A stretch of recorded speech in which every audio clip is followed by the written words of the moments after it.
Hey everyone, welcome back to the channel. So we're going to get into that long-awaited NLV renewal video. So we'll jump right into it. We'll talk about the time frame of when you can apply.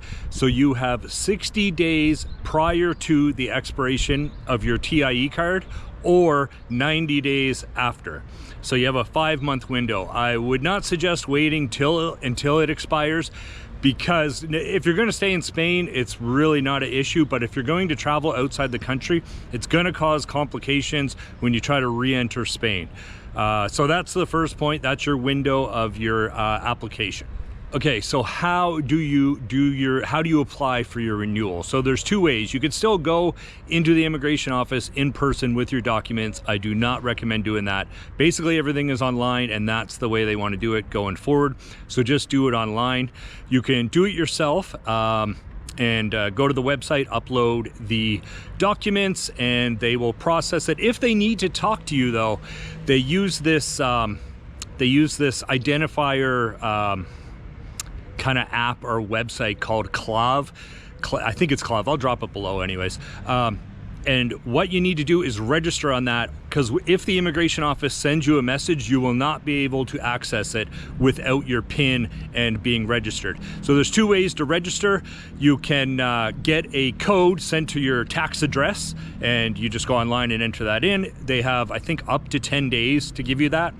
And the other way is to just do a voice chat via Zoom with your documents, and you'll get a member of the government, and it's relatively quick, and you'll get your PIN that way. That's probably the easiest way to do it, because if the immigration department sends you a message, you have 10 days to basically to answer that. So if you don't wait too long to register for this once you start your process, because if you're going to do it the mail way, you're going to be cutting it close to respond to whatever. And it could be something simple like go pay your tax, which we'll get into that shortly. Okay, so we'll go over the requirements and the documents for what you're going to need for your renewal. So there's two forms. One is, I think, the EX01. I'll drop all this stuff below. That's basically your renewal application. Very simple. Again, if you're using a representative or lawyer, they're going to fill all this out for you. The other one is the 790 tax form, which is quite simple. You would have had to pay this before you got your TIE on your first application. You just go into your bank, you could pay it right at the teller. It's €16.40, and then you got to submit the stamped tax, basically the receipt. You got to send that in. And then now we're going to get into the other documents.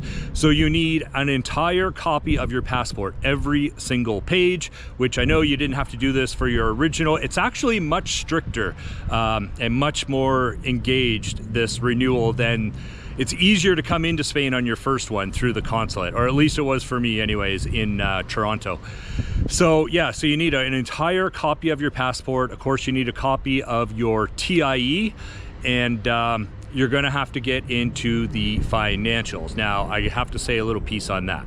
Okay, so for the financials, I'm going to do it as a single person, but I'll drop a couple numbers below for dependents, because it's going to vary widely, and I'm going to keep it in euros while I'm talking. Maybe I'll convert it below to other currencies. So if you're going to have a recurring monthly income, whatever that may be, pension or whatever, it needs to be 2,400 euros a month for the next 2 years for an individual. Or if you're doing savings, it has to be 67,200 euros for the 2-year allotment.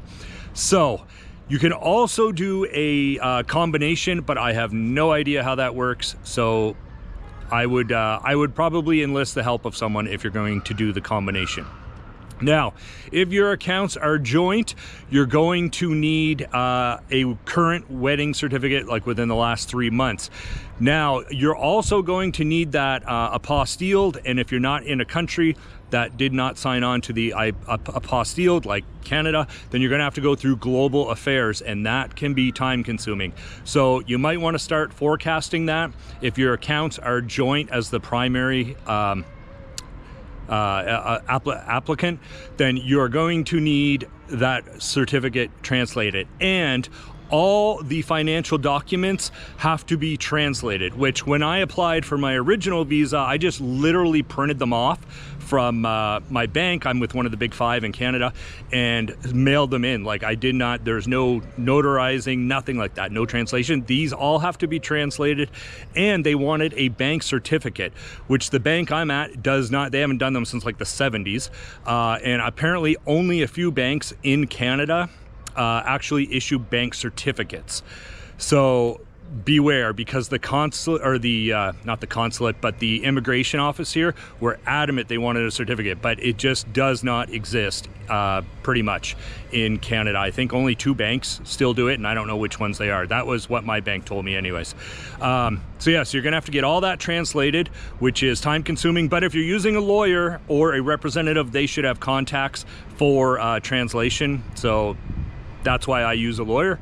And the other thing that goes along for the money is you also have to show your Spanish account, the money coming over into it. That obviously does not need to be translated. And then I actually had to show my transfers from Wise for the last 12 months from Canada to Spain, and that has to be translated too. So, and any of you, if you have like a income verification letter or like a pension letter or any kind of statement like that, those all have to be legalized, notarized, and translated also. So you have a lot more work, at least as a Canadian, for your renewal than you did to get over here originally. And just another note on the financial requirements. So for the statements, like when you do your original NLV, they only wanted 3 months. Now they want a minimum of 6 and up to 12. Like I said, for my Wise transfers, they wanted the entire year.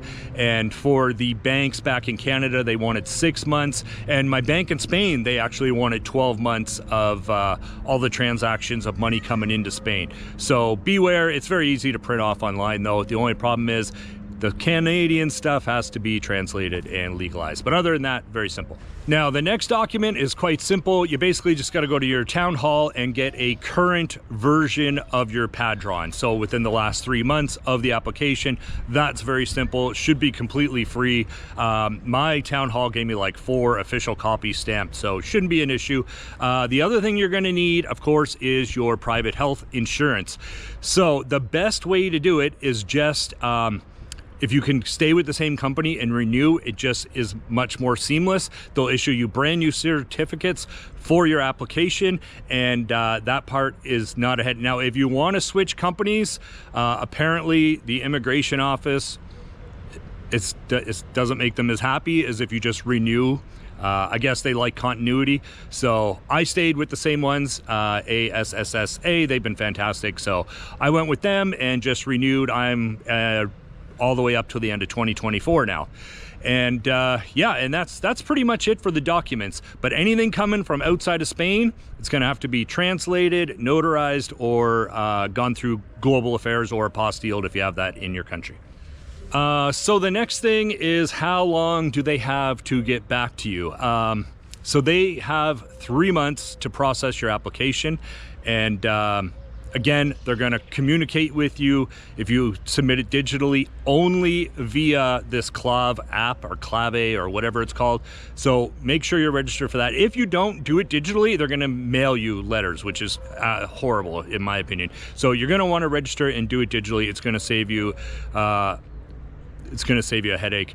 That's pretty much it, really. It's a pretty straightforward process, but it's much more in-depth because, like I said earlier, to get in here, it was very simple, no translation, no apostilled. I didn't have to do any of that going through the Toronto consulate, and now you have to get everything translated, legalized, and all that stuff. But I did use lawyers, and the immigration office, any message they send to you, they will also send to your representative or your lawyer. So it just saves it. And I use the same lawyers as always, Just Law solicitors down in Fuengirola. They are fantastic. They have a fantastic team. So if you're looking for a recommendation, use them.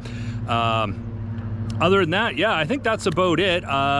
Leave any questions below. I'll try to answer them. I am not an expert by any means. I've just gone through the process. That's all.